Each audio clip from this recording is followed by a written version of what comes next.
Before we begin, let me make something abundantly clear. If Elon Musk and his family tree have no haters, I am dead. I have no shame in my disdain. Please allow me to cook.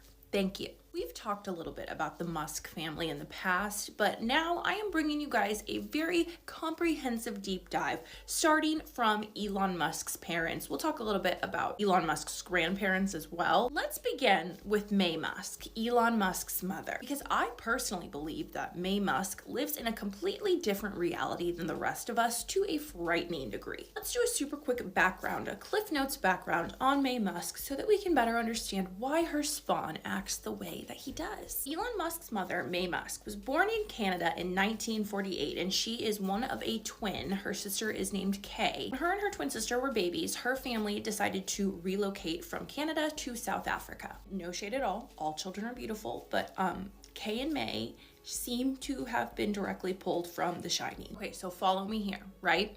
We know May Musk was born in 1948. We know that her family relocated to South Africa in 1948. What else happened in 1948? Oh, the South African apartheid began in 1948. May Musk's father, Elon Musk's grandfather, is a well-documented supporter of apartheid. Let me give you some cliff notes on the South African apartheid real quickly, because it is imperative that you have somewhat of an understanding of the injustices that occurred to the indigenous people of South Africa. Because to fully understand where the Musk wealth came from, we have to go back in history and understand their part in the South African apartheid and how they created generational wealth out of legalized oppression. So the apartheid in South Africa officially began in 1948 and officially ended in 1994. In present day, 2024, the indigenous people of South Africa have not fully recovered from over 50 years of legalized oppression. May Musk's parents, Elon Musk's mother's parents, his grandparents, were some of the OG settlers in the South African apartheid, which caused indigenous and native South Africans to be displaced en masse from their homes to allow for settlers to come in and take their jobs,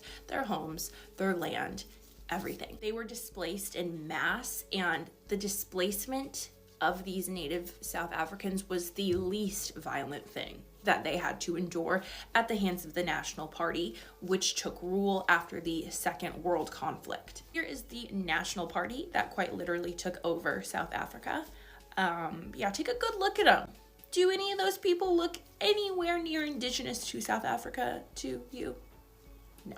Thanks to these brain-dead skin sacks, formerly known as the National Party, interracial marriage became criminalized in South Africa. Laws were passed that barred native indigenous South Africans from traveling, working, and living in the areas where settlers were residing, which was their native land. Jobs were taken from indigenous South Africans and given to unqualified settlers. Black South Africans legally lost the right to vote, and the Black South African children no longer had rights nor access to education. The government quite literally went in, took their land, took their homes, took their jobs, took their right to education, took their right to vote, and then made it extremely hard for them to be able to pick themselves up and start a new life that they have been forced to start because of the government. The South African apartheid brought out many excellent voices and advocates of change, including Nelson Mandela, who started to make a lot of noise in the 1950s doing anti-apartheid activist work. Because of this, the National Party would arrest Nelson Mandela and sentence him to life in prison. Nelson Mandela would then go on to spend 27 years behind bars during the apartheid, but he was released towards the fall of the apartheid, and a few years after he was released, he was awarded with a Nobel Peace Prize, and then a few years after that, he was named the president of South Africa. By the 1960s, Black South Africans had been absolutely pushed to their limit, and they began peacefully protesting very often. As the injustices grew, the protests against the national parties grew as well. It was far too common of an occurrence for peaceful protests by Black South Africans to lead to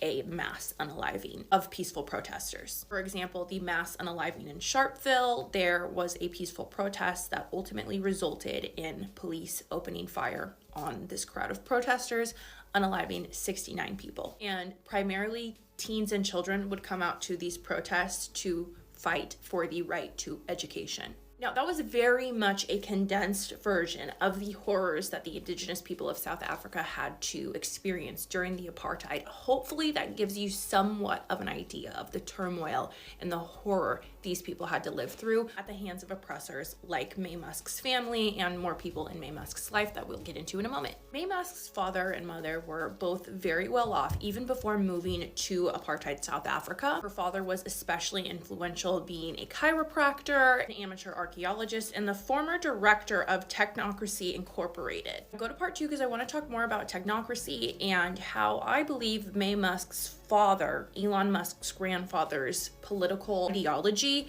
has influenced Elon Musk very much so in how he is moving politically in the United States in present day.